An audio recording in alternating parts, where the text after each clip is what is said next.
Hi guys, I'm Becca Otis from Five Lines Pottery, and I'm located in Van. And I'm Ryan Durbin from RD Ceramics, located in Highland Heights, Kentucky. And welcome to Wheel Talk.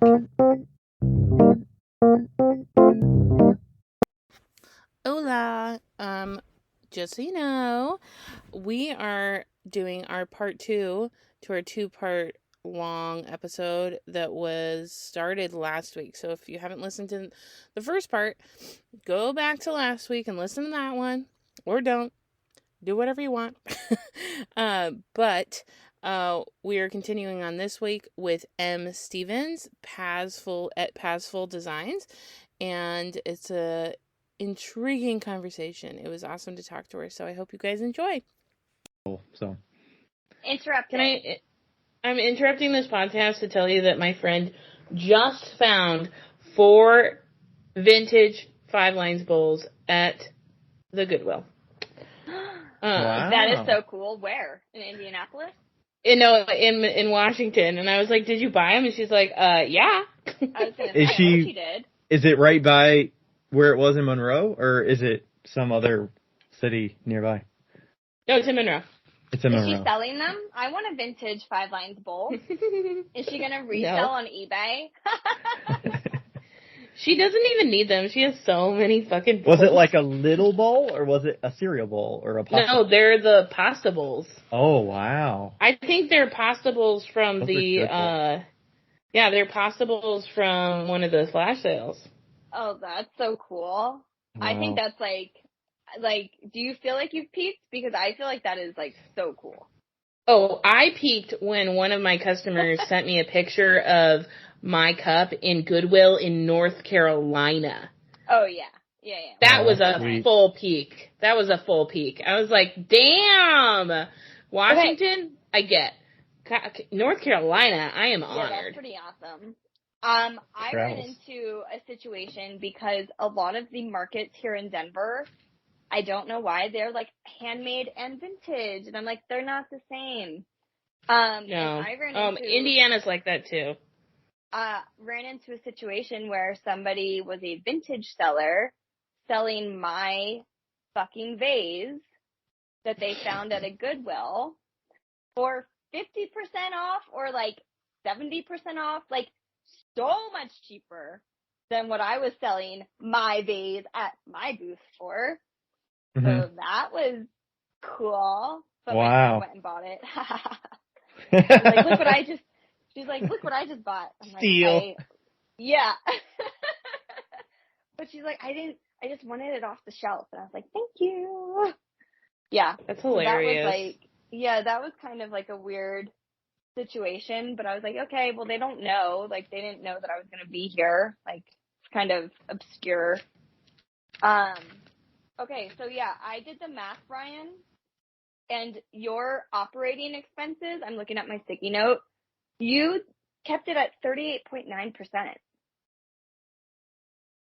That's like really good. Is, but it was like $58K of profit. She's doing this because she's in the restaurant industry. She's in the restaurant industry, so everybody, her whole restaurant life has been like labor. Mm-hmm. Like so nobody knows that unless you've worked there. Also, yeah. I don't think the expenses account for what I pay myself in there either. Because it's all my money at the end of the year, so I don't know that that's accounted for in there, but no, it's not. It's just the $37,000 in expenses that you posted on your Instagram. Yeah. My percentage was 72% operating expenses. You also probably bought a lot of things last year. I sure did. To get the studio going, and you probably drove a lot more. Sure fucking did. So that hopefully those are ones that you're not going to have to claim a lot of next year, or they're deprecating items, so maybe you claim part of it. I just got a little vomity feeling, honestly, just a little. But again, it's good for people to know that some years your operating expense is going to be at 72, and some years it's going to be at 38. And what you want to do is make sure that your expense and operating or what you're making in profits and your expenses don't stay at 72% year after year. Yeah. Like, that's what everybody should take away from this. It's like, yeah, it's a fluctuation. You've already had your, like, investing time into your business, it sounds like. Like, you have your kiln, you have tables, you've got shelves. I run things in the ground, too, so I don't buy new things very often. I bought some advancer shelves, but... Ooh, nice. Here and there. Worth it? Oh, yeah. My operating expense now that I have the studio and that is literally nothing. Last year I probably spent $300 on clay. Yeah. And maybe glazes. Probably like $400. That was it. I'm not that organized to be able to, like, say off the bat what all of, like, building out a studio. Yeah.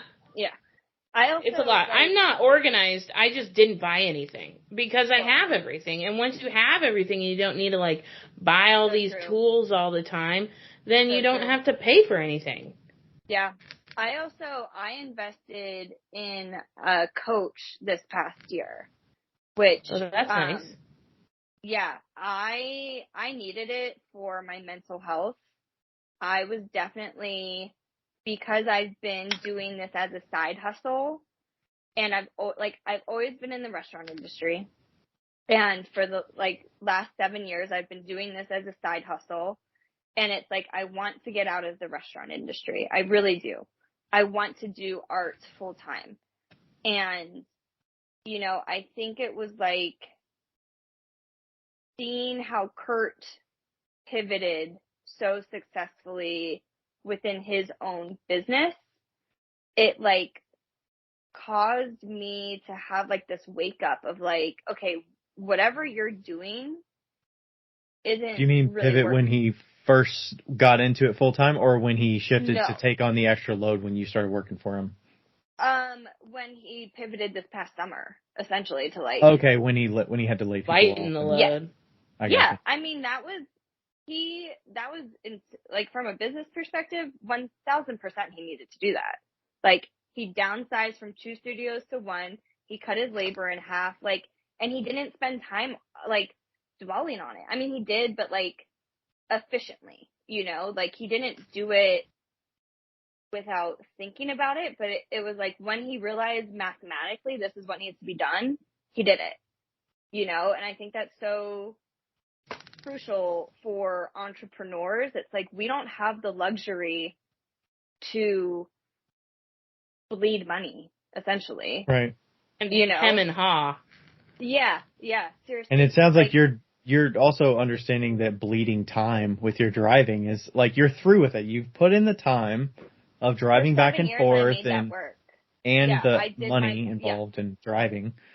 Well, I made it work as best as I could. And again, so fucking thankful for all of the people who have let me use their studio, fire in their studio, because I'm telling you right now, my, you know, operating expense ratio is at 72%. That's without me having to pay rent. Like, let's just be very clear on that. How lucky I am that I haven't had to pay rent, you know, for studio space or for kiln space, you know, like that's a huge saving of my own money.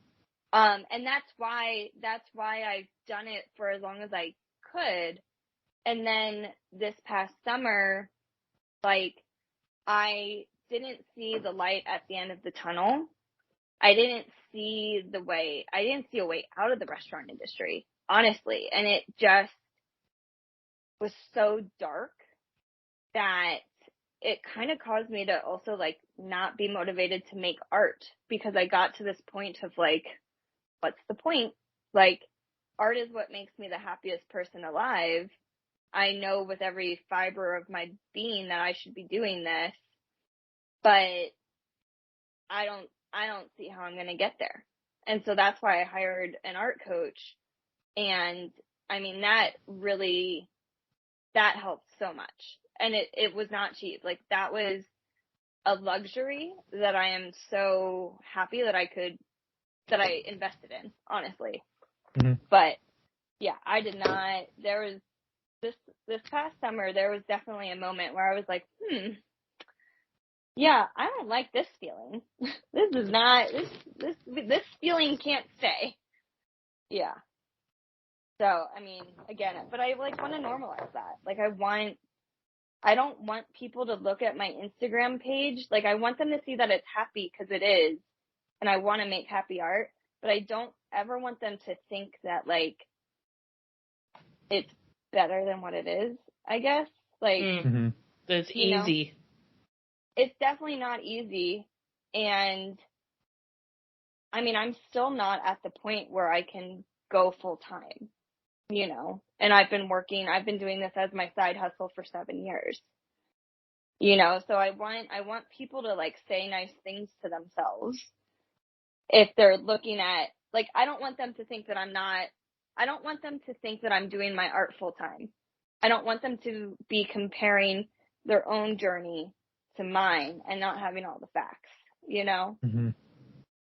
So many people think that I do it full time, and I'm like, I don't know what I can do to clear that up. I mean, I don't want to start posting about my day job, and, like, well, yeah, that's way more work. So, you know, I don't know how to make that more clear, but I think I hope that with in the recap, I do talk about that. But It's like, hey, I want it to be hey, this is possible for you, that you don't have to do full time to make this income, but also you can see the work that I put in of the 100%. Hours that I'm doing work. So I'm also taking it seriously that it is something that is not treated like a third or fourth priority because it's a side. It is a top priority, or one of the top priorities. So true. Yeah. And I think you have to treat it that way, or else you're not on a path to be in that, you know, that dream goal that you have. Yeah, 100%. If you're not using, you know, I get not everybody looks at the data and analyzes it and stuff like that, but you have to have some numbers to help you, or else you're like, if you go on the whim and you just go with it and just see where it takes you, I don't think that's a recipe for long-term success. I think you're going to get burned out, or you're going to be like, people aren't buying it and I don't know what to do. It's like, again, like I said, we don't have that luxury to hem and haw. Like, you have to be able to identify the issue, and if you cannot identify your own issue, then you got to find somebody you can trust that can point out the issue for you, and you got to take that advice and not take it personal, because it's like, at the end of the day, like, there's one thing, like, when people are, like, bitching about the algorithm, I'm like, oh my God, I can't, like, I don't want to hear it, because you know what? This is social media. There's nothing in Instagram that says it's our responsibility for your art to sell. Like, it's a platform. Right. You're choosing to use it, you know? So, like, maybe your photos suck. Maybe your captions suck. Maybe your clientele, maybe your customers who are seeing your photos, maybe they don't know your story. Maybe you're not sharing that with them. And, like, those are all personal choices that you are making, but, like, that's not the algorithm. And I don't think most people are willing to change with the times. They kind of want to, they get complacent with doing what's worked in the past, but they aren't willing to adapt and adjust, and also stay creative with the content creation side, that you have to have a genuine interest in wanting to produce the content to be interesting. You can't just throw things up and expect that you're going to get results. Like, I think Kenny Singh was posted. I didn't realize how many times he posted last year, but he was sharing how much he posted. Oh yeah. And it was like 35 times or something. And it's like, but you see his process. Incredible. And you're like, he spends hours on these Who is videos. that? Tony from Turn You Studios. know Kenny. Kenny Singh. Oh, Kenny. Okay. Yeah. And I was like, wow, you only produce that many, like, Instagram posts? And it's like, you understand the time and investment it takes to produce that. So it's like, you can't just throw things up and expect it to happen for you. You have to iterate, you have to experiment, you have to have that curiosity. You have to have that, like, reality check. Like, I'll just say it out here. My content last year kind of fucking sucked, honestly. Like, it wasn't my best work. I was going through a lot of shit. Like, and my energy levels were kind of zapped for a lot of the year.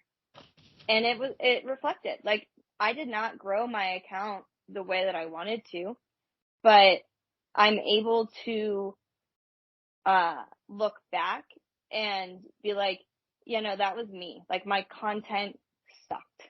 Like, like, I wasn't posting my best content. So my numbers are pretty reflective of the content that I posted. And that's not like that's not me talking negatively to myself or being too, like, it's like, no, that's just reality. Like, okay, that tracks. And like, great advice for people who are, just starting out in this. Look at an account whose growth is the growth that you want and mimic what they're doing.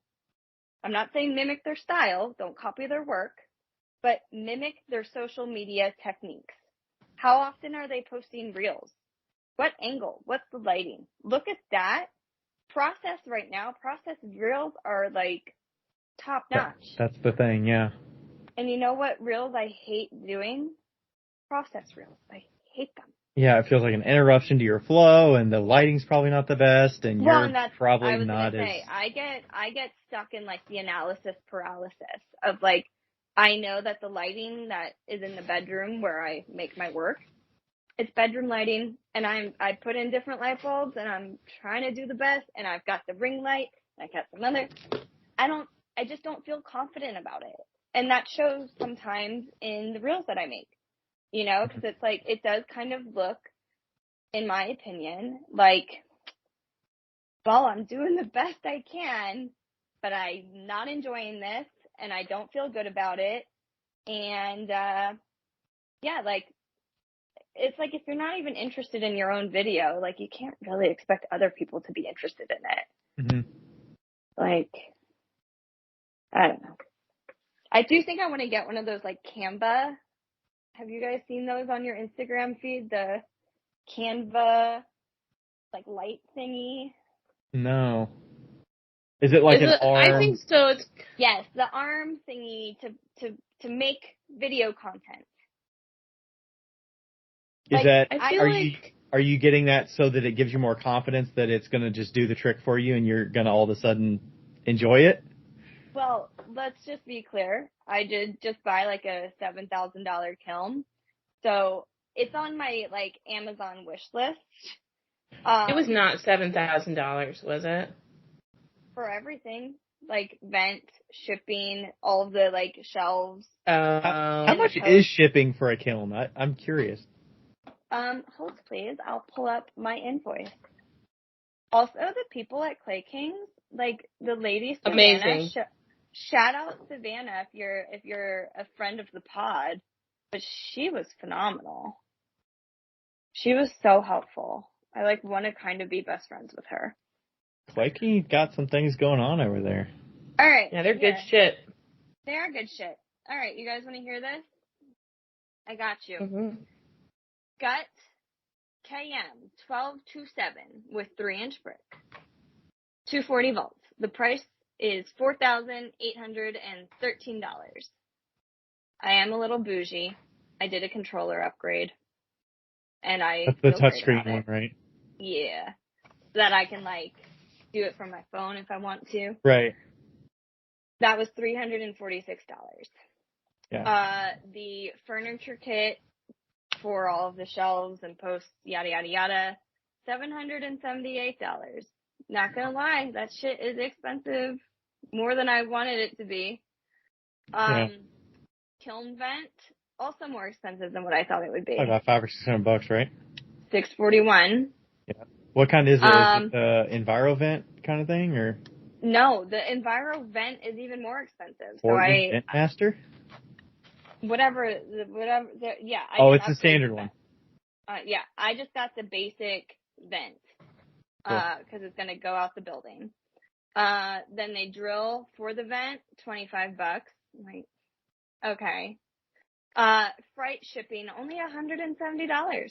Oh, that's not too bad. Okay. Not bad. Honestly, I mean, the kiln I was expecting about 3,000 or something.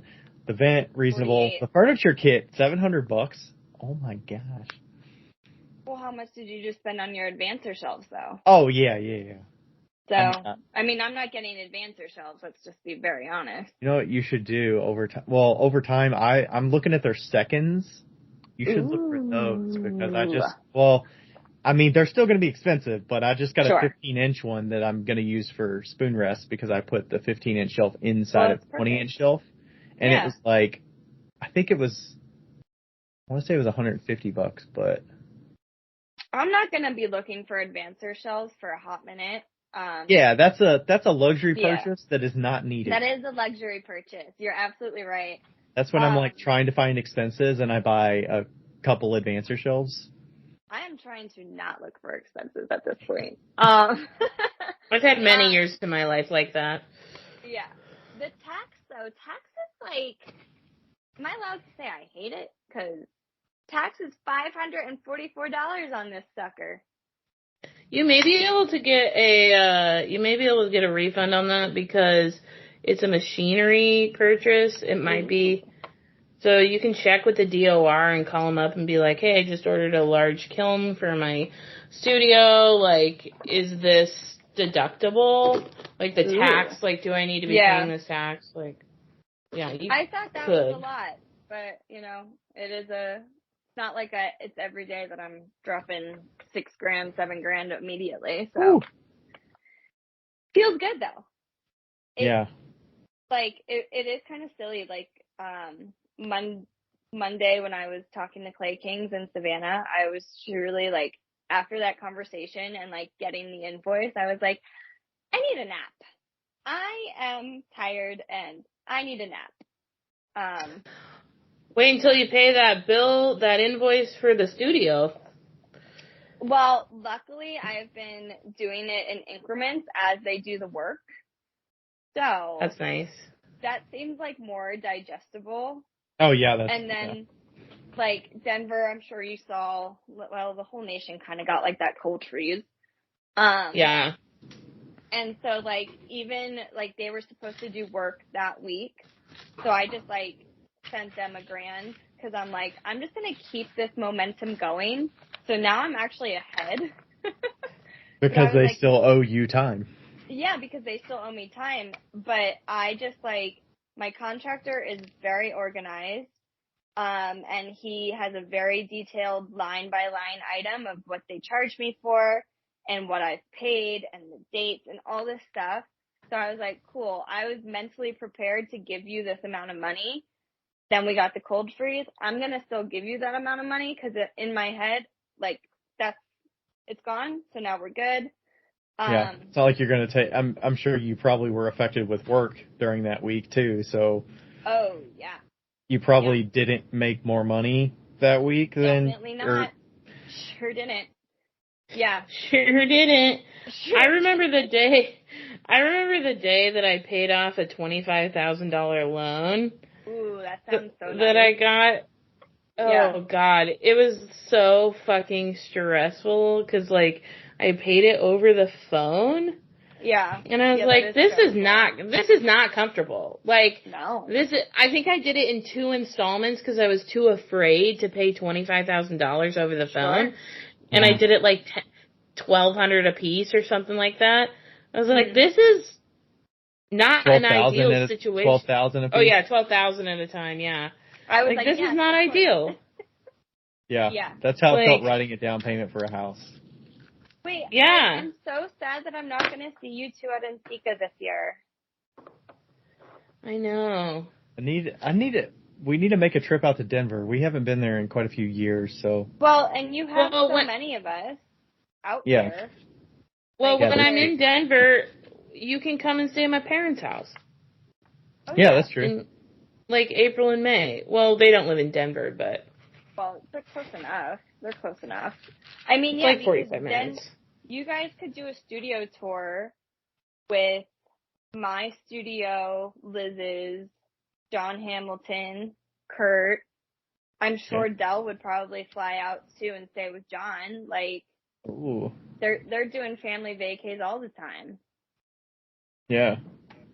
I fucking love Dell. Make an event of it. Yeah, Dell's great. We should. Oh my gosh, why not? Can we? We can. We're adults. We can do those things. Yeah, we can do that. Let's have to figure out when. Which part?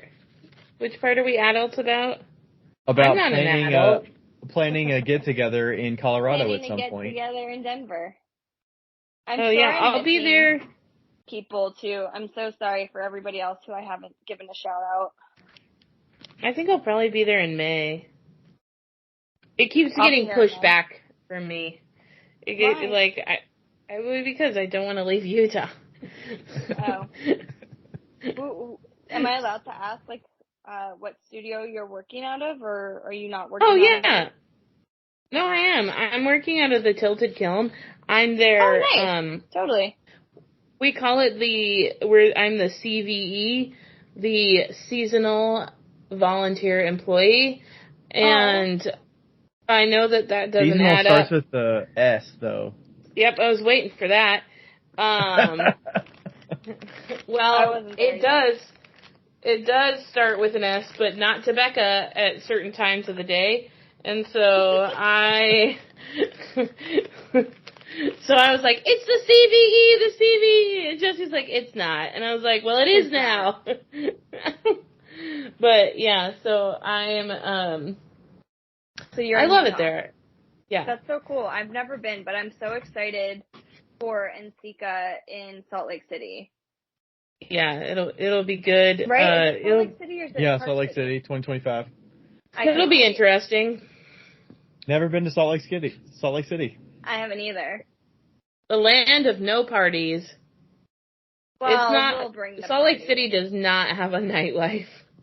It's so funny because people that live near there is like, okay. There's no big studio. City, kind of. Yeah, there's no big studio. There's no nightlife. There's, and so I think it'll still be fun, but it's going to be a little bit different than normal, I think. Denver would be so cool if we could do NCECA here in Denver, but I don't think anybody wants to step up and help plan it.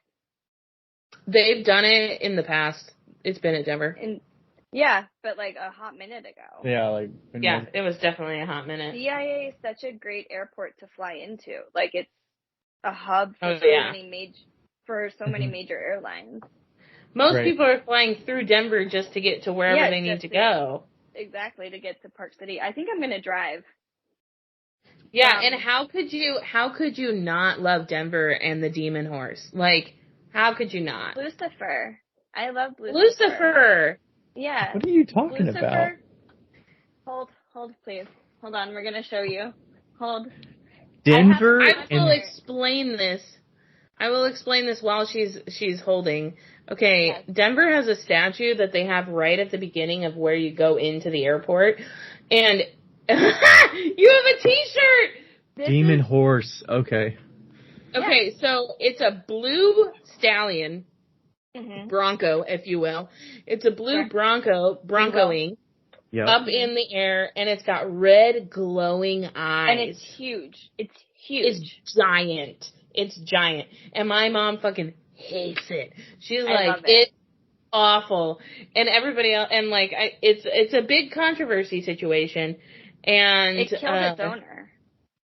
Yeah. The artist who was making it the artist died. Tragically, not under normal circumstances. The artist owned the horse? Well, the artist who's making the horse. Who sculpted the horse? The sculptor. Oh, it was a sculpture. I thought it was supposed to be a making of a real horse that... It's a huge statue. with red laser beam eyes. Huge statue.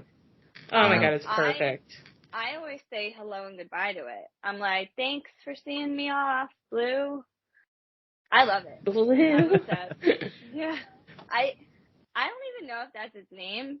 I call it Lucifer because the only reason that Emily flies, the only reason N flies is because of Lucifer. Is to see this horse. Yeah. Yeah. It makes my flying experience much better. I'm sure there's got to be a plaque with it that talks about this.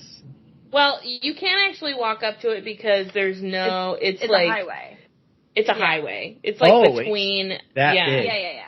Okay, yeah. I thought maybe it was inside the the airport. It's like huge, tall, super tall, and it's like on the road that you're going in, like right where you go to like the departures and yeah. Yeah, this is my airport. This is like my flying sweatshirt because I got to represent. I love Lucifer. that. Yeah, I love that. Wow. Yeah, no, Blue's great. Cool. Is there anything else that we should talk about? How much money did you make last year? We never said that. Oh, am I including the Kickstarter money or not? Don't include the Kickstarter, and then we can add that in. Okay. So, not including the Kickstarter, I made $26,000. In profit? Or no, 26,000 sales and then 72%. And I was really sad. I was like, full disclosure, I was sad about that. But then, like, when you reflect, you're like, well, the numbers represent the work that you put into your business. And I had a rough year. So that kind of tracks. And I also realized now, because hindsight's always 20/20, I got super comfortable with my bartending gig. And not, like, again, I gave up doing markets to make more money bartending. And financially, maybe that's what I needed to do because I am building out this studio. But for my business, maybe that didn't make the most amount of sense. I don't know. You know. But it's good to have the option to risk to ebb and flow if you need to. If you need to shift and say, you know what, I'm really hating this art thing because I feel like I'm drowning. I'm just making constantly. I can't get out of the house. So you know what? I'm going to pick up some shifts instead over the next definitely month. A nice luxury to have that option for sure. And when you're doing such a big project like I am, it was kind of like I can't take maybe I'm going to do well at a market. I'm definitely going to do good as a bartender. You know, like I needed that option for like the latter part of this year. Okay, so then with the Kickstarter, we/everybody who, you know, like donated, we raised, I want to say almost $22,000. That's awesome. Which was incredible. It was that was the hardest. I didn't think you were going to get there, and then you had a few days. Hold it through. Like 10 days left, and I was like, wow. I think a lot of people didn't think that. I'm not sure where I was. I think I went through about 150 emotions, like flip-flops, every single day. The Kickstarter, it was to build out your studio, just so everybody's super clear. Yeah. So again, Kickstarter took about like 20% of that in terms of processing fees and other fees and taxes. So like 20% of that 22,000 is gone, you know, to the ether. Yeah. And then I had $10,000 in personal savings that I put towards the build out, and about $4,000. How much was the build out? I don't know. It's still going on. I don't know. Is it going to be somewhere in the 20,000 to 30,000, something like that? I think it's going to be closer to 30,000. Okay. Yeah. And is that just building the structure? It's not all the equipment and everything inside it? Yeah. Yes. I would say, so I think it's going to come in at 27. Okay. That's what I'm hoping. That's what I've been But that's like That's like with electrical, with the insulation, with the, everything, Yes. And it's a 200 square foot building, yeah. And then, we've already gone over the cost of the kiln. I don't have a single table that is level. So I will be spending money on tables because I've been using folding tables for 7 years and I'm not bringing a fucking folding table into that fucking studio. I'm not doing it. I want a wooden fucking table. Sorry, are you going to pay Greg? No. He's busy too, working for Kurt. Those Hammerley brothers. You gotta catch them before they build the estate over there at Hammerley Manor. You have no idea. Truly. Greg was building out the fucking greenhouse at his house. And it's gonna be massive what they're doing at Kurt's homestead. I'm calling it a homestead. Yeah. No. I think I'm gonna get some husky tables from Home Depot. My studio mate Sarah has those. They're good. Yeah? Yeah? Yeah, but there's also a really good... so many options. I'm a little overwhelmed. There's also a really good build out that a lot of people on Clay Buddies use that's, it's like these 4 corners and you just need to buy the plywood to put into them. And then you don't have, like a Is this for a table surface. Or for a shelf? For a table. Oh. I'll try and find it. It's like 4 black corners, and like they have them at the tilted kiln, and they're great. They're great. I mean, like they're the perfect height. They're tall. Yeah. Well, and that's the thing with like a foldable card table. They're very low, so like you are doing a lot of a lot of hunching. And I don't want to hunch. I mean, I would guess with slipcast stuff, you want it at a reasonable height so that you're not picking up too heavy, but you're also going from a table down into a bucket or down into some reservoir. I feel like a belly button height is a really nice height. Yeah, it's a good height. It's about 30 inches. 34 you're kind of right there at your center of gravity. Yes. Yeah. Belly button. So that is like, I've given up like a lot of the wants that I wanted for the studio just because like when you start sending out checks to the contractor, you're like, all right, the money I raised is kind of going away like pretty fast. So I really wanted skylights, like tubular skylights in the studio because I love natural light and I am in a basement bedroom right now. But I gave those up because those were going to be like $2,000. And I'm also like, okay, that can also come later. And you probably have windows in the studio, right? Yeah. Hey guys, we are breaking up the podcast because we want to talk about our amazing sponsor, L&L, and we have some awesome things to talk about, especially now because NCECA is rolling up soon in late March, and so Ryan is going to tell you the kilns that they have available at NCECA for a discounted price that you are available to purchase if you so please. Yep. All right. So if you're going to be in Richmond, Virginia between March 20th and 23rd for NCECA, we'd love to see you there. They are giving away the smaller kiln of the 3 that they have available. So this is the E18S3. This is a 2.5 cubic foot kiln. It goes to cone 10. They're giving it away. Yeah, make sure you sign up for the drawing there. Yeah, so you can stop by their booth anytime. I want to say between Wednesday, Thursday, early Friday, and I think they draw it Friday afternoon. So make sure to get entered in to win that. It's a good small size kiln.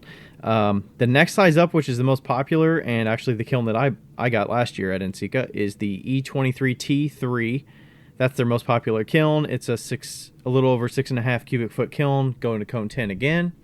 And that's a great one for if you're a studio potter or you just need something that's a good, workhorse for you. You can get bisqueware and glazeware through that. And it's a great kiln. I have 2 of the that exact same kiln body. So, and then the last one they have is the EQ 2827-3, which is a production level kiln, is kind of how they label it. It's a 10 cubic foot kiln, and again, that goes to cone 10. So all these go to cone 10. You got different sizes available, and if you would like to get your hands on one of those, and we can get you connected with L&L, you can reach out to us through Instagram or through email.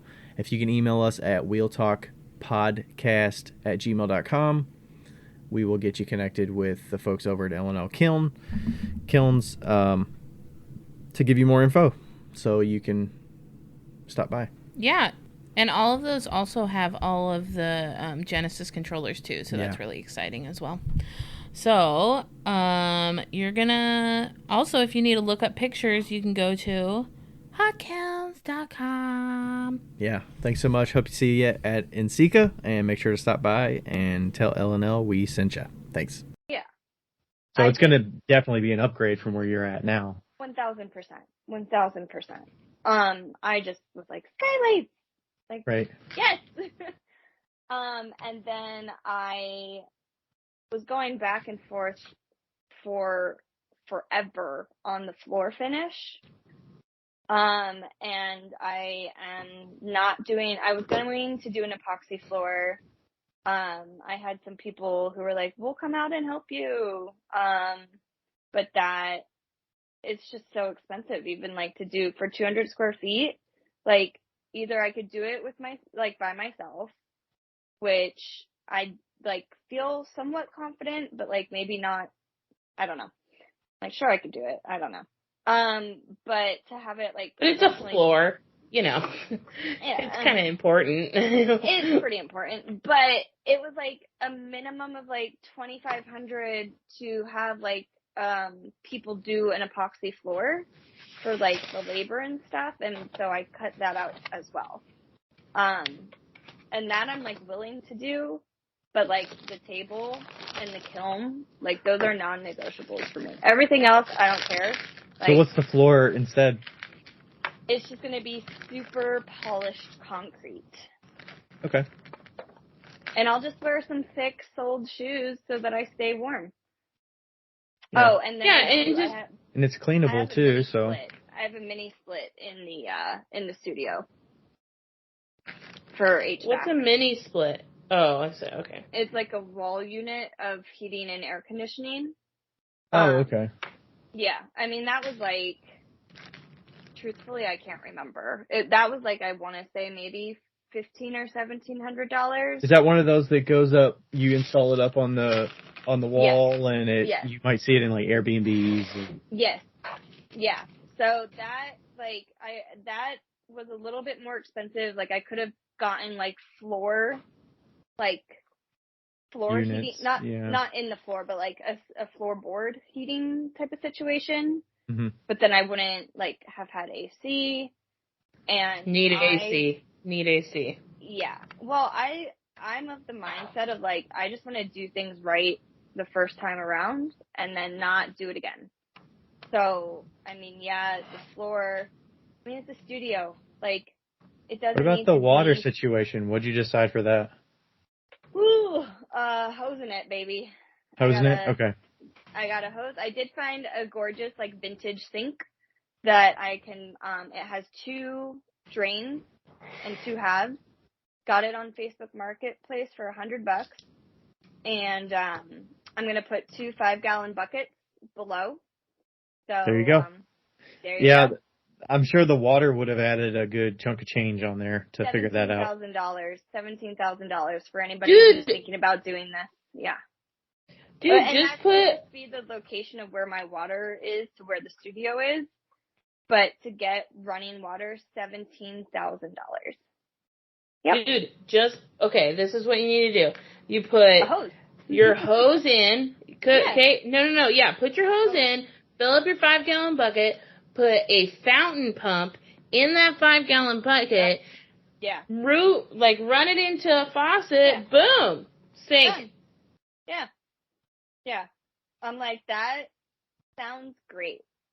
That sounds like, it'll be perfect for me. We haven't had water I haven't had water in my studio almost ever. Like, what I did in Washington. Water? Yeah. I have to walk over to the sink at my studio space. We have to walk over and we put in a 5-gallon bucket, and that's what I use. Yeah. So I don't have water in mine either. We have a water faucet over in the corner by the kiln, and I fill up a 5-gallon bucket for my rinse bucket when I finish throwing and stuff, and I just need to clean a little bit off my hands. It's cold water, whatever. I just do it. The clay settles down, and I have a bucket for rinsing out my tools when I mix my glazes. And you just have a bunch of those 5-gallon buckets of. Of course, they're all cat litter buckets over here, but sure. They're just around the studio, and that's what you do. I mean, I get it if you're teaching and you have students and you have to clean splash pans and all that shit. Like running water in a sink is needed, that's a different situation. But individual artists, I don't know that running water in a big sink and all that, especially if you're doing it for hooking up in the studio, like I don't know that it's worth that investment. That's straight luxury. It is luxurious. It's also like for peace of mind, I don't really hate it just because getting clay in your sink drain is such a scary thing to me. Right. That like having my quote unquote, my sink, drain into a 5-gallon bucket and me not having to worry about my pipes, I'm like, like, you know exactly where it's going and you know where you're going to dump it probably. Yep. I sure, like, I'm totally fine with that. And not spending $17,000 to have that situation. I'm pretty at peace with that. I have no regrets. I'm curious with the Kickstarter. How did you decide that a Kickstarter was right for you? And was it a tough decision to officially make that versus saying, otherwise the alternative would be I need to just save a bunch of money and just stockpile it little by little by little by little by little. And I mean, again, like I did have that moment where, when Kurt downsized and when I was let go, I immediately lost the incentive to drive that far to get my work done. And so it was like, okay, identify the issue. The issue is my time spent traveling to get my work completed and also relying on the generosity and the kindness of others. I hit my limit, of doing that for 7 years, Yeah. I made it work as long as I could, but I do not think it's realistic for me growing my business because it's not really fair, right? Mm-hmm. Like, it's like I'm going into these other artist studios who are also running their own business, and then I'm kind of asking them to help me run mine, right. It's just, I personally, for me and the growth that I want for my brand, I don't think that is realistic. And so when I identified that issue, it was like, cool, home studio. And again, I am a do it once, do it right type of person. And so, I could have built a little tin shack for a kiln and that would have done it. But I don't want the clay in my house. I don't want the clay with my HVAC system in my home. I would like my bedroom back, mm-hmm. I live in a pretty small house. So Can confirm. And one of the bedrooms is the studio currently, right? One is the making studio, yes. And then the other one is the packing, the room that I'm in now is where all the finished work is, all the packaging materials, the photography happens all in this room. The boxes, everything like that. Okay. Which worst case scenario, if that still has to stay in the house, I could live with that. That's if I really can't. It's kind of a nice separation. Maybe the old making studio becomes your packing and shipping room. Exactly. But it's clean, at least. Yeah, exactly. I just I want the clay out of my home. And so it was why would I spend $10,000 getting a concrete pad slab poured for the kiln for this tin shack to get the electric out to there Like, just do it right. And again, because I have only been able to use other people's kilns, for me, it was like, I don't think I can make enough in a timely manner. Like, I want to get this shit started ASAP. So that's why the Kickstarter made sense for me. I also did a raffle back in September to get things started. I raffled off 3 of my most expensive pieces. That would have made me, had they sold normally on my website, I would have made $600 from them. The raffle that people participated in made me $1,200. So that really? Yeah. So that's an option for people who are like thinking of going down this route. I do think like making a super exclusive item for a raffle, that worked out really well for me. I feel like it would work out really well for other people too. So you made them specifically for that. It wasn't just pieces No. that hadn't sold that you were like, okay, I want to sell these in a raffle. It was. They were like my 3 most expensive pieces that I've ever made. And they were just on my website. And I could tell by my analytics on the website that people really liked them because they were always consistently from month to month, they were being the most viewed, but they weren't selling. So that allowed me to be like, oh, okay, so people like them. It's the price point, but I'm not going down on the price point because I know what I put into them and I know what they're worth. And so by raffling them, it was nice because a lot of people were able to put in $5 and hopefully win this piece that was $250. That's actually literally what happened. Like one of the winners. So it was one raffle and then you picked 3 winners of everybody that enrolled in the raffle? Mm-hmm. Yep. 1, 2, 3. They got to pick in the order that their name was picked out of the raffle. And that's how it was. Nice. Yeah. And truly, one of the winners put in $5. Like, awesome. how freaking. That's the risk you run, yeah. Nice. I think it's so neat. So I did a raffle. I did the Kickstarter because I knew with Denver weather, like I wanted to get things started before the ground froze over. Smart. Yeah. And I didn't I just wanted to get things started as soon as I could, honestly. Like, because I identified what was holding up my shit, what was holding up my growth. And like, yes, a lot of it was my own personal not wanting to constantly be driving. But again, if that's the holdup, how do you fix the holdup? Well, you fix it by getting your own kiln. So yeah, for me, the Kickstarter made the most sense. And I still did, I think, 2 sales. So I did the raffle, I think I did 2 sales, and I did the Kickstarter with all of that money going specifically to the studio build out / the kiln. Yeah. And then I had about $14,000 in personal savings that I put into the studio as well. Because the Kickstarter, the way it works is you have to it has to be fully funded before you get the money. Is that right? Yes. Yep. How did you decide what that total number was going to be? Because you have X number of days, right? Yeah, I did 30 days. You can do, I think that, like, I don't remember what the presets are, but I did 30, again, because of my own timeline of just like, we have to beat the weather, and this is what it is. And it wasn't like the best timing. Like, had I not had to be going against the weather, I don't think I would have run a Kickstarter in the month of November. Here's my like pro tip for anybody else that is thinking about doing this. Don't do it during the holidays because they're stressful enough, and your Kickstarter rewards are not going to be done in time for the holiday season as a gift. Which I think motivates a lot of people, like, for the holidays. It's probably nice to make them after the holidays on your side, right? Yes. Well, and also, like, for me, like, I've started doing all of the non-ceramic rewards. All of those have been going out. I don't want to make the ceramic in, like, it just seems kind of special to do it in the studio that the pottery, like, the funds were raised for.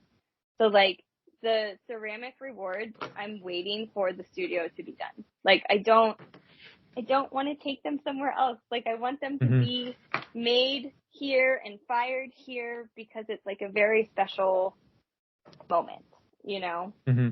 And I know I have the option. I know I can. Like, you could probably make the greenware, some of the greenware. Oh, I could make it, like, I feel good making the greenware, like, in the house. Mm-hmm. But, like, I really want it to be fired here. Like, right. You know, in the studio, in the kiln that the funds were raised for. And that might sound silly, but no, it doesn't. Me, it just means something, like, really big to me to, like, have it come full circle. Yeah. And it's probably also like, because I would suspect with the Kickstarters, some people take forever to deliver. So it's, and then when you see people selling, they have like sales and updates and you're like, but I haven't got my stuff yet. Like, it's kind of weird, but I would suspect with this time of year doing it, you're probably not going to be doing a lot of sales. No.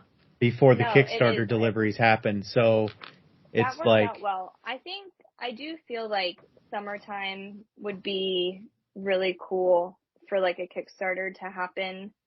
Also, like, not to talk politics, but just like there were some heavy political issues that literally launched like the week before my Kickstarter, or like a few days before I was, planning on doing the Kickstarter. And yeah, so it feels like it's overshadowing, or you're asking for money for.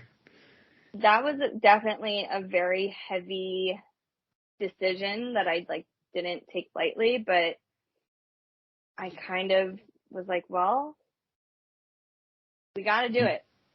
Yeah, you set this goal, and the Kickstarter's already started, so you can't. Yeah. I mean, the alternative is you don't get the money, because I want to say that it doesn't charge you, and as a supporter, I don't think it charges you until it's fully funded, right? So. Correct. Yep.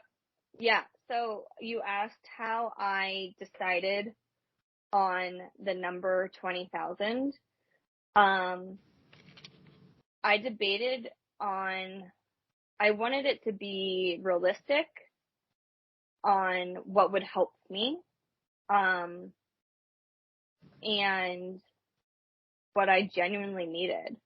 Like, I knew that I had the $14,000 saved, and if I could get to 20,000 on Kickstarter, then that would put my number at 34,000. And that just seemed like a good number to me, based off of the $27,000 shed quote that I had received from the contractor. Yeah.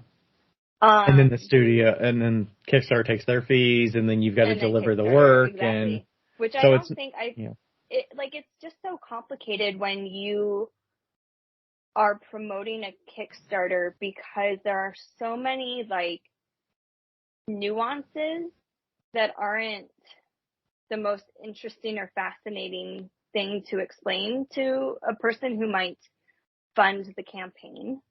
So I never, I didn't want to be like, hey, please donate to this to this Kickstarter, because they take 20%. It's just a weird thing. But then you also kind of want to make it known. It's just a really delicate line to walk. I think that's where we talk about it here and say, hey, if people are honestly thinking about the Kickstarter, here's what's involved, and here's things you need to consider, because you also don't want to put a number out there to say, well, I know they're going to take 20%, so I want to raise 30,000. And then it's one of those gray areas of can I actually get to 30,000? Right. Yeah. Yeah. And it's also you don't want to set it too low, because maybe you won't be so motivated to raise money if you, say I would have set the goal to $10,000. Well, that's super. That's much easier to raise than the 20,000. But maybe I wouldn't have been as motivated to, my cell phone, I hit up almost everybody. I was talking to exes that I haven't talked to in 4 years. Straight up. Because, you have to hustle. You have to be so vulnerable for a 30-day period. I think I reached my goal maybe 3 or 4 days before the fundraising 30-day limit hit. But yeah, I was Like, no, you can't have shame about it. Like, I hit up my email subscribers. I was sending DMs to artists on Instagram. A lot of people didn't respond. It did hurt my feelings a little bit because I am a sensitive human. But I know it's not personal. It's a weird fucking thing. Mm-hmm. It's like, oh, cool. I never got a DM. Are you sure? No, I'm not sure. I don't know. It's still like a request or something. That I really wanted to, but I am poor as shit right now. It's fine. I mean, like, I probably would have. Like, I'm one of those people that will wait until the very end, and if you're not there, right, I'm a pusher. Well, and I think a lot of people were pushers, honestly. The way that, like, the trajectory of it went, it was like, I was, like, freaking out. I was kind of waiting a little bit. I was thinking about it a couple weeks before, and then I waited, and then I was like, okay. It's you were part of the push, though. Like, again, a lot of people, I think, were, like, waiting. And that's fine. And that's fine. No shit. Not for your mental health, but it's fine. Yeah, definitely, yeah. No, I had the best support group for the Kickstarter. I really, really did. And it was still the hardest thing that I've ever done. Ever. Without a doubt. Like, I bought a house. I bought a car. Kickstarter, hardest thing. Yeah. Yeah. And it probably gave you a lot of, you had a lot of help building up to that because of all the connections you'd built, the years that you'd been doing it. If you were coming in and you were, let's say you're fresh out of college, you're like, I don't have access to any of my studio anymore, and I'm going to do a Kickstarter. That's actually a really good point. I'm going to do this and get $10,000 to set up my dream studio because I have no studio anymore. I think it would be way bigger of a struggle for them, and they would be way more discouraged. They're going to, they probably won't reach their goal. They might not reach their goal. And then also, I feel like it's it's tough to just go in and not have any studio access, and then you all of a sudden buy brand new kiln, brand new wheel, brand new like you're buying all the top of the line things, and you haven't. Yeah. I don't say everybody has to go through that struggle of going through, like going to and from studios and all that, but or having a kiln in your or a wheel in your kitchen, or I think it builds a little bit of like callous to go through that and figure those things out. Also, like, I did it for as long as I could while it made smart business sense. And then when it wasn't making smart business sense anymore, it was like, okay, so now what? You know, like, I think you're right. There's, like, why glorify struggle? You know, like, I don't think you have to struggle to be successful. I also don't think you have to, like, do backbreaking work to be successful. And I'm sure a lot of people would disagree with that, but that's okay. That's just not my mindset or mentality. Now, have I given up hanging out with a lot of friends because I was working on my business? Yes. You know, like, you do the thing that makes sense in the time. But, like, a lot of my friends would just come over and watch me do work. Like, hey, I'm so sorry, I can't leave the studio, but I want to see you. Why don't you come here? And then, like, I'll get my work done and we'll go get some tacos. You know, like, something like that. Like, you figure out which sacrifices make sense for you, but, like, it doesn't have to be, I don't know, like, yes, there's hustle and you have to be passionate about what you're doing, but it doesn't have to be this, like, back-breaking, I don't know, thing. I don't know. Like, you still want to, like, to me, clay is the happiest thing on this earth. So why would I turn the happiest thing on this earth into something that I start to, like, have negative feelings about? You know, like, I don't want to, if I'm choosing to do the happiest thing, then I should be happy doing it. Like, I don't know. Yeah, and if you feel good about walking away from the studio for a couple of days and going and spending time with friends or going and seeing family or whatever, and it gives you more you're more invigorated and motivated when you get into the studio, then it's like, it's good to have that balance. Yes, balance is so crucial. Yeah, like, yes, you have to hustle, but you also have to take care of yourself. And there's no, like, you shouldn't feel guilty or shame for doing that. Because you think of anybody else who has a good career, like, they're doing the same thing, you know? It's just, it looks a little bit different when you still have a full-time job and you're trying to get your hustle to be your full-time job. Things just look a little different. Yeah. So do you personally put timelines on that transition, or do you just have is it just a feeling? Is it let numbers dictate it, and that's just what how you're gonna make that happen? I would I think I'm gonna do numbers, let the numbers dictate it, and not like I need to be out by July 2024. Like, that's just not how I work, but I do look at numbers. And so actually this is like a pretty cool segue. Like, this was an epiphany I had. I think I shared it on Threads. I'm pretty positive I did. But like, my number is 10,000. I want to make $10,000 a month from pottery. And that is not a small number. And I'm okay with that. I'm going to say that number because that's what I want to make to leave the restaurant industry. And I don't feel shame about that number. Okay. But I don't have that. Once again, I don't have that, I don't have that proof. Right. So if I'm typically doing 1,500, well, I can't have a consistent $1,500 months or consistent $2,000 months and then immediately decide I want to do $10,000 a month. That's not how that's going to happen. Like, you have to grow.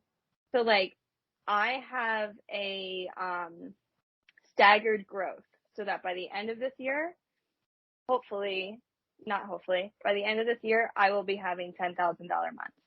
But it will take me the entire year to grow to that. So that is my goal. And I'm going to do everything in my possibility to do that. So each month I have a goal. I already hit January's, and we are what? 24 days into it. We still got about a week left. So I hit January's goal yesterday. My goal for January was to sell $2,000 worth of product. And I did that, and I feel really good about it because I didn't actually put new work on my website. Does that make sense? So that was I did my second sale of inventory that was slightly flawed, or I like to call it imperfect. And then I just had some other pieces from the holidays that were on the website that didn't sell, and those sold. So my goal for January was $2,000. My next goal is a 2-month period. So from February to March, my goal is $4,000. So just however you need to do to get $4,000 between those 2 months. So if it's a $1,000 and a $3,000, that's fine. Yep, 100%. And the thing is, it's like when you have these achievable goals, like, I know that I can hit $2,000 pretty comfortably for when I do a launch. Like, that I know it's going to happen. So I'm really celebrating that in January I hit $2,000 without doing a launch. Like, that feels great to me. February and March, I do plan on doing a launch. Don't know when, sometime, eventually, but somewhere in that 2-month period, I will be. And so in those 2 months, I got to make $4,000. Technically, it's the same goal, right? It's just giving myself a longer period.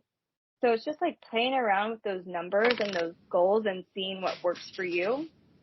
And then I think I did another 2-month period after that, and I don't remember what my number is, but I am slowly growing myself up that by December, I will make $10,000 a month in December from my pottery. Nice. Yeah, I think I think you gotta know how, what goes into making $2,000 a month, and then what goes into making $3,000 a month. Like, you have to have some data around months where you have done it, and then what did you do to do that? It's also forming those habits. right? Like, I don't have those habits formed to make the amount of pottery that a 10K month would require. Mm-hmm. But I know that I can form the habit of a 2K month to a 3K month. And from a 3K month, okay, I can form new habits to get to that 4K month. Like, you can leap, but you gotta be realistic with yourself. Like, right. a 2K to 10K, and not only that, but then maintaining 10K, that's not realistic. It just isn't. You know? That's not me being negative. That's not me not believing in myself. That's just fucking reality. Yeah. And it helps that the 10K is at the end of the year, which is the highest shopping season of the year. Exactly. So you know what to be prepared for. You have some information behind you of what people are most buying at that time of year from your shop updates that you've been doing. And from the analytics that I've been gathering for the greater part of the year. Mm-hmm. Yeah. So, and I think November, I think my goal is 8K, or it's either 8 or 9K. In October, it's a little less than that, but like, that's not, like, I do have some heavy hitting months in the future before that 10K. Yeah. But the plan is that by October, I'm 10 months into forming these habits. Because right now, I don't have those habits for a 9K month. Yeah. I was looking at last year. It looks like October was my best month. Was it? Did you do a lot of shows or what? 12,200 almost. Fuck yeah. I love that. I think we did I was thinking, is it show? I did the Madison Chautauqua show, which was a good one. About $5,000 show. Hell yeah. Coffee festival. I did a Coffee festival's great for us. Wholesale order. In Etsy, it was about 1,100. Yeah, it looks like I got. Yeah, it was kind of a mixture. I also love that 3 advice shows. I love the advice that you shared with me on Thread, so I do want to say that too. I know that this podcast is going for forever. I like the dynamic of it with the questions and the back end. It's different than normal. I love the advice you gave me because I posted a question because I have an Etsy page that gets, I would say, 0 traffic. Well, I guess I could see. And I had been debating, like, is this even worth it? I just don't know. And I also have the Shopify. So in the last 7 days, it looks like my Etsy page has 4 views and I've had 3 visits, $0 in revenue. Okay. That's pretty standard, I would say. Mm-hmm. And you gave me the advice, keep the Etsy and have it be more streamlined products. Is that what the advice was? Basically we talked about this with, Rebecca yesterday, having products that will live a long time. And what we mean by that is not something that will not sell, but something that is in high quantity, that is reproducible, that you can, and with you doing mold slipcast stuff, that's what you do. So, and maybe it's a base line or a core collection or something like that you can reproduce and you can sell what's available. And then when it sells out, you can restock it and just put that same listing back up. And I think Etsy will reward you for yourself. That you have pieces that live. Keep it stupid simple. Yes, I love it. I love that because right now the inventory that I have on my Etsy is exactly not that. It's all like. What is the Etsy shop? I was trying to look it up, but I don't. Are you trying to find it? Yeah, honestly, I'll take any tips and tricks that you want to send my way. It's apparently Rebecca. Oh, go on. Oh, it's called Pastel Designs Studio. I've had 1 sale. I don't know how long I've had it up. Rebecca, I guess Cara, she's did really well, and I think it was a lot of like research on what words are popular.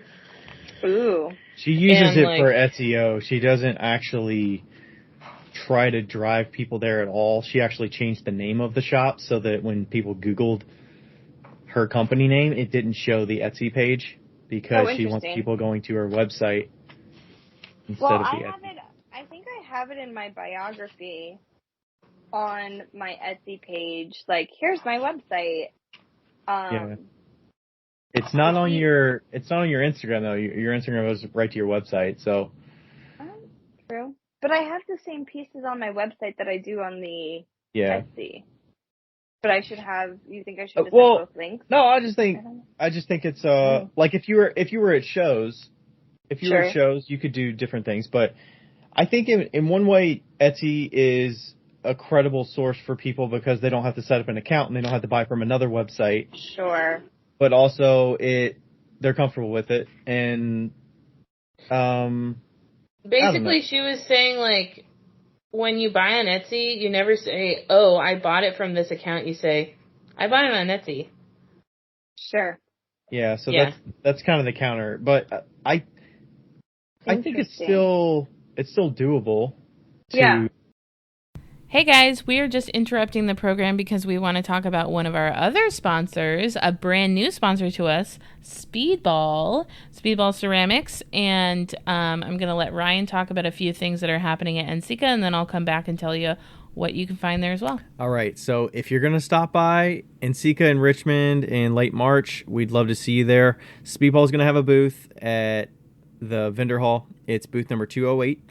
And Becca, myself, and Erica, my studio assistant, we're going to be demoing on Thursday from 2 to 4. You'll definitely want to stop by their booth a number of times throughout the conference. Last year, they had a bunch of bats that were just piled up, and they were giving those away. So definitely hit those booths early if you're in the vendor hall, and we'd love to see you. So come by. Yeah, they are also going to have the brand new mid-fire glazes that they just came out with, like I think only a couple months ago, and they'll also have their underglaze out as well. And what's cool about the underglaze is that they just came out with a new formulation that they announced, so that'll be exciting to kind of see how that compares to the old formulation and just to see all the colors and also to meet all the people at Speedball and see how lovely they are. And so you can understand why we love them so much. Yeah, there's so many demo presenters throughout the day. They just shared the list with us recently, and it's, there's like 4 to 5 people demoing each day or maybe more than that. There's just so much going on. So definitely stop by the booth 208 at NCECA. If you're not going to NCECA, you can still check out their website, speedballart.com, see what's going on over there. They've got a lot of info in there. And they sell through Clay King and they sell through Blick. So, yeah, it's nice to be able to buy from a regular art store, too, if you're in a big city. So, yeah, cool. Thanks, and hope you like the rest of the show. I wonder if having I would say don't have the thumbnail with the number on the sticker number on the thumbnail picture. Put that maybe one of the later ones.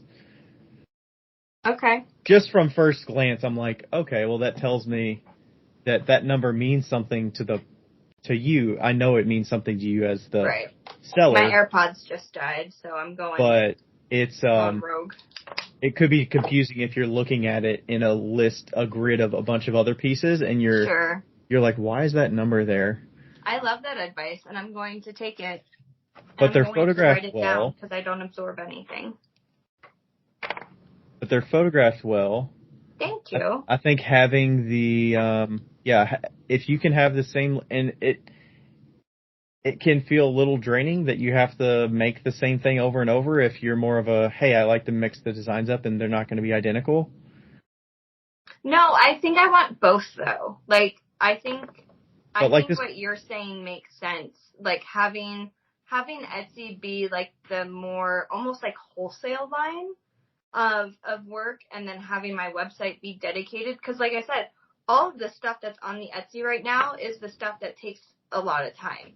It's the more unique one-off pieces. So letting my website do that stuff, and then the Etsy just being like the real streamlined.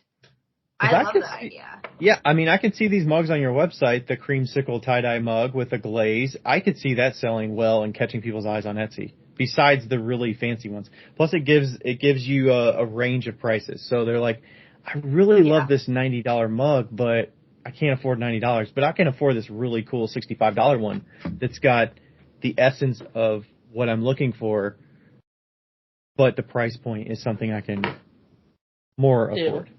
You're absolutely right. And I'm sure the creamsicle one is way easier to reproduce. Yeah. There's no hand cramps in that. All of the ones that are on the Etsy page right now, literally hand cramp. All of them. Those are my hand cramp designs. Because I am waiting to splurge on something that I know Renee has. Becca, you might have hairpin? Yeah. Worth it. I believe you. I know it is. It's just I'm pacing myself. Currently. I also wonder on Etsy, and I think this could just be a bread and butter thing. Like, you could just slip cast that white mug and do a white glaze, and that's an option. Oh, I think you're absolutely correct. That could do well. I mean, there's nothing wrong with just having something that pays the bills. No. Well, and the thing is like, I want to get into making big coil pots. I want to make big freaking coil pots so badly. And nobody would know that looking at my current line of work. But, like, that's what's inside of me. Yeah. I just gotta do it. Yeah. I think these catch-all dishes would do well on Etsy. I can Ryan, see you putting... you are so great. Catch-all. Some of the bud vases could be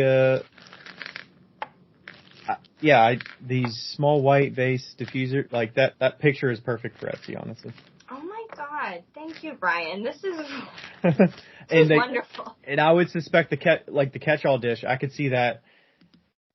I picture that being, okay, you have a catch-all dish, it's a listing, you have 4 colors on the catch-all dish. You stack the 4 up, you prop the top one forward so they can see what the inside looks like. That's your thumbnail photo right there. Yeah. And then you have X number of them in each color. Yeah. And then as they sell, you just replenish them. And it's okay if some of them are sold out. That's fine. Sure. But you just replenish them when you can. But that listing will live a long time. That $20 catch-all dish is going to make you a lot of money. Ryan, thank you so much. I feel so much better about my Etsy page. I hope that this information also helped other people too, because it's so weird because it's like you feel like you're smart. Well, no, I am.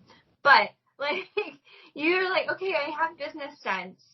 But now, like, in this simple conversation, you're addressing these things that, like, for whatever reason, I'm just, like, missing. I don't know why. Yeah.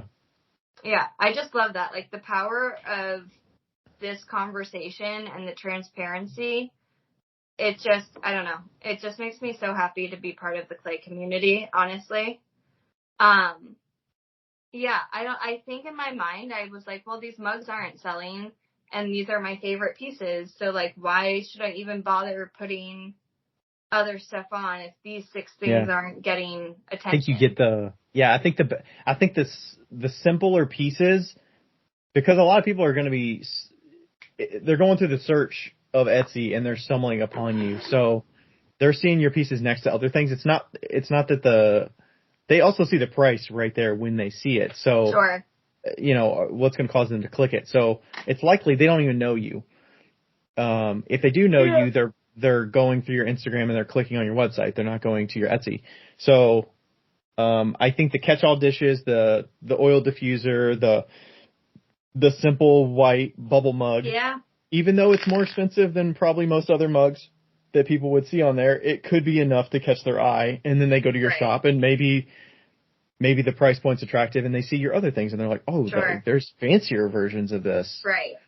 And I think the catch-all dishes, those small purchases, will help you get more trust from your customers in Etsy, and Etsy will reward you with helping you show up higher in searches. Yes. It will get you reviews, which I think also helps you in the Etsy algorithm. It proves that customers have purchased from you, you met their expectations, and they trusted you and left you a review. So they rewarded you by doing things well. Yeah. And then your consistency of shipping things out on time has an effect. Right. If you're willing to do that and you can get that like star seller thing, I mean that's like a ways away, but you know, once you get some sales, as long as you're, you know, delivering them on time, you're pricing them well, the shipping is taken care of appropriately, and you know, you're meeting customers' expectations. It's just like shows. Like you go to shows, you talk to people, you have them buy things, they go home, they enjoy it, they feel like it was a valuable purchase. Yep. And then they'll come back and see you. And hopefully it leads to another purchase down the road. Or, hey, I need to get a gift for somebody and I really love using your jewelry dish that's on my nightstand. Yep. And I want to get one of those for my friend. Right. And it's a cyclical relationship. Right. And it's like I'm dropping breadcrumbs all over the city whenever I'm going to these shows, and there's people that just crop up. You know, it could be 2 or 3 years down the road from when I first interacted with them and they bought something from me, but I still remember them and I still make this connection. And you kind of need all those little breadcrumbs to make your business successful over time. Right. When do you have a date or a number? I should reverse the question that you asked me. I thought I had a date. So my date initially was going to be last April of 2023. Mm-hmm. And the main reason for that was the company I worked for, I had restricted stock units with the company, which is they gave me shares of stock that vested over X number of years. And the final pot of money of stock vested at that time. And it was going to be like 10 grand or 20 grand or something. Mm-hmm. Mm-hmm. And I was like, okay, well, I'll get that stock and then I'll sell it and I'll make 10 to 20 grand. And then that'll give me a longer runway and it'll fuel that fire to push me to be able to make the jump. Mm-hmm. We got there. I did it, got the money, whatever. And it wasn't enough because I think I learned that the job satisfaction is the main driver for me. It's not the money. Yeah. I mean, I was also thinking that, okay, when the pottery business, I can make 100 grand, it'll give me confidence that I can go up from there and I'll have enough. But I mean, Becca knows I save a ton of money. So I have way more than most, like my business savings is probably way more than most people have in their business savings that do it full time. That are doing it for a bit. So it's not a number thing for me. Sure. But that also has come about because I've been able to work in a career where I make really good money and I've been able to save a shitload of money. Right. You know, we've paid off our cars. We don't have debt except monthly credit card debt that we pay off every month, and we pay our mortgage, and there's not a lot of things that we need to pay for. Right. Yeah. I've got all my equipment, so for me it's a job satisfaction thing. Yeah. When my job reaches a point where I'm not as satisfied with the work I'm doing and I'm pulled to the ceramics more and more, and I'm being expected to do something that I don't really want to spend time doing, and I'm going to work and I'm feeling like, God, I don't want to be doing this and I want to be doing that. Yeah. And it just has to be worth it for me to take that financial hit to make the jump. Sure. Yeah. Or I get laid off. I mean, honestly, I was saying, because our company just had some layoffs recently, and I was like, honestly, am I not going to leave until I get laid off? I'm like, would that be the time? Yeah. And he's not going to get laid off. He's not getting laid off. His freaking company loves him. No, I don't think I would, but it's such a good flexible spot that I'm in. Work from home. We have unlimited PTO. I think I was telling somebody I took like 45 days of PTO last year. Yeah, that's insane. And I don't feel guilty about it. I'm like, hey, my manager is like, hey, if you want to take PTO, take PTO. Don't worry about it. We're not saving lives here. Concept that a lot of businesses run on, not mine, but like a lot of careers, the 9-to-5 concept is bullshit. Like a lot of that time is just spent wasted. Yeah. You don't need it. Yeah, how many hours of actual work am I doing in my 9 to 5, 40 hours a week? Yeah, totally. Yeah, because I mean, here's the thing. I think the number, people get so glamorized by that final number, 95,000, as they should, in my opinion. I think that's a great number. But then the number that's a little more scary is the expenses, right? And that's with you not having to buy any equipment. And that's also super low. Your expenses are still super low. And then when you do the math, it's like, so I didn't put 95,000 into my bank account. You know, like that's not like, yeah. The expenses were 37,000, so 37,000. I technically profited about 58,000. Yeah, which then when you do that as an annual income, that's not great. That's not great. I mean, it would probably be okay in Kentucky, but not in Denver, I would think. Not in Denver. I can tell you right now, not in Denver. Yeah. And then Miss Van just chuckles. I chuckled, but also Andrew just got home and he goes, "You're still in the podcast? You cannot have 3-hour-long podcasts." This might have, wait, have you guys ever done a 2-parter? I don't like 2-parters. I don't like the releasing in 2 parts. I consume podcasts like they are about to expire. Look, sign me up for a 2-parter, 3-parter. Oh, I love them. I can't wait. Oh, I mean, we'll have people back, but I don't like 2-parters as in like we take this audio and we cut it in 2 parts and release them over 2 weeks. I don't want to do that. I support it all. Honestly, it might be a good idea.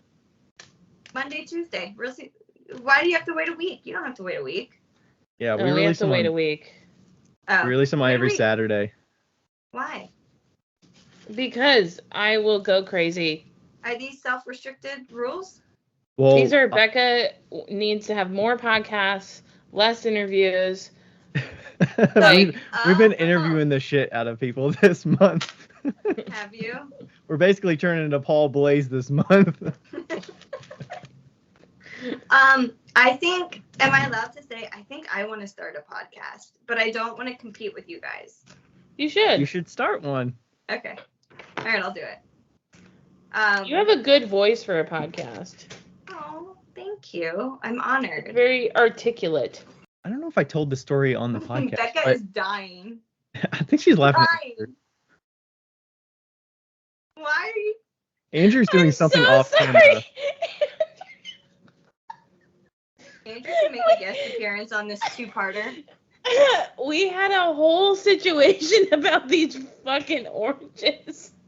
These Cara oranges. And he just cut it open and it's a fucking It's grapefruit. Are you sure it's grapefruit or is it just pink? Wait, Cara oranges are really red in the inside. They are really red. That's expected. I have no idea what these oranges are. It looks like a blood orange, basically. Really delicious oranges. They sound wonderful. And then we couldn't figure out how to put them in the self-checkout without paying for organic. Oh. And then I bought heirloom tomatoes instead of regular ones. Oh man, those were expensive, I bet. Yeah, it was more than the organic. Couldn't you just ring those things up as Roma? I don't know. The guy was standing right there. Oh, okay. Well, okay. I'm crying. My story was that I was at dinner with Rachel and her family for her a dinner, and my father-in-law asked me. He was like, "Hey, I heard you shared about your results last year. That's impressive. What made you want to share the numbers? What are you sharing the numbers for?" Yeah. And I was like, "Well, I've been sharing the last couple of years. It's useful for other potters to know what's realistic and what's possible, and that's why I do it." So, but he's kind of the, kind of like my parents. They're in the generation where they're like, you keep he's that very reserved. Best and. Well, but you inspired me because you shared those numbers and you, like, I have a job where I can take 45 days off, just like you do. So if you can do $95,000 from your hustle while having a full-time job, like, you inspired me to, like, wake up and have a reality conversation with myself to be like, you can do it too. They're like, I think I got very comfortable saying that I couldn't do it because I Right. And I think that's a lot easier to justify with yourself when you're not making those goals that you want to be. And so you sharing your numbers, like, for me, that was like the biggest wake up call that I could have, like, gotten to truly, like, light the fire under my ass again. Like, you don't know that like, I got so comfortable doing what I was doing and accepting that that's just what I had to do. And that's just what it was. And now, granted, yeah, our circumstances are completely different. And that's why I'm so excited to get the kiln at my house so that, like, I can multitask and I don't have to coordinate and I don't have to drive. Yeah. And all, you control a lot when you have the studio, you have the kiln, you can choose when you want to do things, you choose how you want to run your own studio.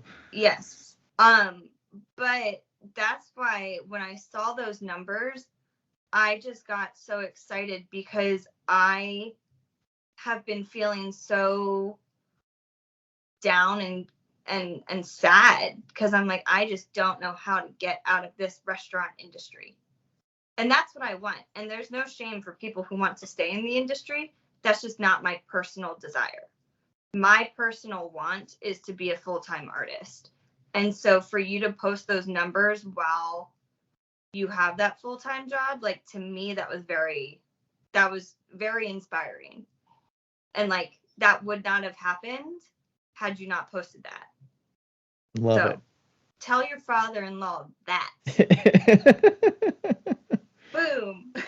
Well, it also sparked this conversation, which I think is going to help way more people than just you and I talking about it. I hope so. I really do. Like, yeah, I really, really do. Because, again, having, like, having a private studio can sometimes be a bit isolating. And I do love the community aspect of clay. Mm-hmm. So I really hope that other people find inspiration in their own journey. Sweet. And then we'll have you on next time when you've got a year from now, and then we'll check on how it went. I can't if you wait. Met those goals. What's changed? Where you're I'm so excited for the year to come. I hope other people are excited for their own year to come. Yeah. And obviously you could get down because you're like, oh, there's a lot of other things outside of my business going on and election season and all this stuff. But it's like, focus on what you can control. And, like, honestly, I just say block out as much as you can because you have a lot of control of what the results that you can get out of your own business. So, like, honestly, try to put your phone down and get out of that as much as you can. Right. I took TikTok off of my phone, and the amount of free time I have in my life is just, like, kind of gross. I mean, it's great, but it's, like, gross when you're like, damn, TikTok took up a lot of space. Yeah. Becca, I stopped playing the township game for probably a week or so. I was like, oh, I'm gonna try to get away from it for a bit. What is this township game? Oh, don't start. Is it on Switch or? No, it's just a phone game. Oh, don't. It's like a city build. It's like think of like a Sim City for your phone. It's like but for farms, and it's, like, really addictive. You can, but I'm not going to be on it. You can. Okay. I'll give it up. I only play it on time management. Yeah. I only play it when I'm going to the bathroom and when I'm about to sleep. I was playing it way too much. Okay, I'm not even. Oh, that and was my dog Luna. Yeah. I'm not even going to enter temptation. I mean, I still pick up Instagram all the time. It's hard. Yeah, it's hard not to, but like it is kind of like I have been trying to cut back on my screen time, and I have noticed that my mental health significantly better. Like, which. And then I'm like, okay, do I trade Instagram for Threads? And then you're on Threads posting stuff or scrolling. And Okay, I still don't know what I'm doing on Threads. I have no idea. I don't use Threads. I love it, but I'm utterly confused by it. I don't get it. I don't know. I never use Twitter, so I don't. See, it's different than Twitter/X. I was on Twitter/X for forever, but I would just post the most random shit, get zero interaction. But like, also, I wasn't motivated to get interaction. I don't really know. Maybe I didn't get Twitter either. I don't know. Now I'm like, Threads for me is more business posts versus personal posting. Oh yeah. But it does seem sometimes it just seems a little I don't know. Like there's always like artists for artists. Follow me back and I'll follow you. And I'm looking for artists. I'm an artist looking for another artist. You were going hard in there. You were posting comments on a bunch because the people you follow, you see the post that they're commenting on. So I was, and was then I realized going it was hard on those. I was, and then I was like, I think this is fake. Like I think this is like not real. Yeah.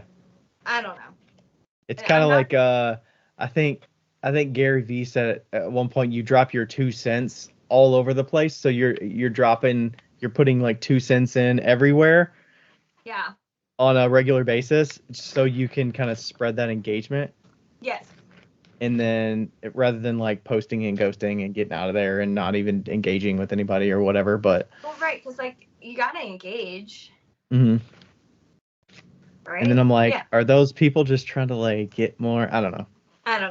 So I just try to post what I want on there. Threads to me is like the wild, wild west. Yeah. But I do feel like that's how you and I really started to connect was through Threads. Yeah.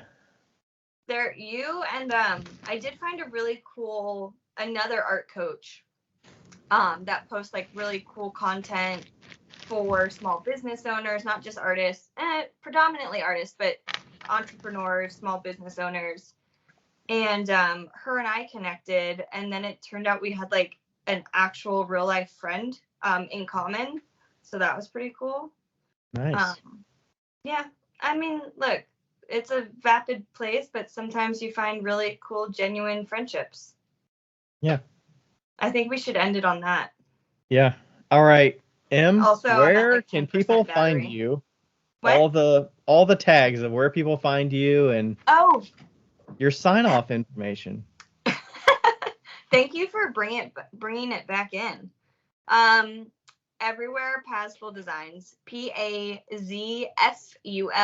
Designs. It is Spanglish. It translates to be peaceful designs. So Facebook, Instagram, Threads, my website, Pazful Designs, and Etsy, Pazful Designs Studio. I think. I don't know. Nice. Put a cover photo and a image on your Etsy too. Okay, I can't figure it out. I see your picture on there, but I cannot figure it out because I do everything through my phone. So if I can't do this shit on my phone, and you might have to do that on the computer. Do you? Maybe. I keep on hitting the thing. I keep on hitting it to update the photo, and it doesn't do anything. It's under like info and appearance, I think, under the settings. I don't know. I know. I gotta do it on my computer is so old that I had to download Skype on my iPad because I can't download it on my laptop because I was the type of individual. This is actually really great parting advice. If your laptop says that it's ready for an update, do not hit the button remind me tomorrow. because tomorrow will become 4 years. And then you can no longer update your laptop, which otherwise should be running just fine. So that is my advice, because that's what I did. That's good advice. Thank you. Yeah, so now, like, I'm truly, like, I think a Shopify update away from, like, not even being able to do Shopify on my computer. Oh, because it sounds like you might need to get a desktop at some point and invest in it for the business down the road. I think if I take everything completely off the laptop, then I can take it to the Apple Store and they can put in the updates. But as it is, my laptop is just so far behind because I just constantly was like, remind me tomorrow. And that's who I am as a person. Well, sometimes if you update it, it's going to really drain I don't know. Well, that's the thing. I have enough space, but I don't have the space for the installation process. Yeah. Real bummer. Super bummer. All right. We'll check on that in a year or two. Yeah. I will still be hitting remind me tomorrow. Yes. Yeah. All right. Thank you guys. Thanks for coming on. Thank you. Have so much fun in Richmond. Should be good. We got quite the schedule coming together, I think. So yeah. I'll be living vicariously through your Instagram posts. Okay. I get so drained during those that like I almost don't post at all, and I'm like, oh. I feel like that too. But Cincinnati, you're so peopled out. Sacramento, I feel like I was like on top of the Instagram updates and shit. Cincinnati, I was having so much fun making like in-person real life connections that I was like 100% so drained. Then you're zoned into your phone and you're like, I'm missing out on things that I could be making memories right now. Yeah, like Cincinnati, it was just so much fun. Like I just truly felt like I was like walking away with like being like, that was an awesome conversation. Like, holy crap, I just made a new friend. Like, I love the conference. Well, you love the conference and you made it to your flight. Oh, I did. You made it back home. Thank you, Lori, for the Pepto-Bismol. Fucking Pepto-Bismol. Fucking Pepto. This podcast is brought to you by Dramamine and Pepto-Bismol. That's right. And Nerd Clusters. Yep. Nerd Clusters. It's going to be in the collection. It's going to be a Monday mug selection. I can't wait because I already have it in my brain how I'm going to do it. And it's going to be so cool. And I'm looking forward to it. Motivated for it. I can't wait. I'm so glad that you picked Nerd Clusters because that's not one that I have a mold of yet. Woohoo! Yeah. Okay. That'll be good. All right. Cool. Goodbye. Bye. Thanks everybody for listening. Good night. We'll catch you next time. See ya. Bye. Hey everybody, thanks for listening to another episode of Wheel Talk. This podcast is made possible through the contributions of all of our listeners who always ask us great questions, leave us reviews, and contact with us through social media. Thanks to all the fellow makers as well who take time to be interviewed and share about their lives and businesses. And thank you to Ashley from Boldover Ceramics and Lindy from Lindy Garner Ceramics for their assistance on the Wheel Talk podcast Instagram. You are invaluable. Thank you to everybody.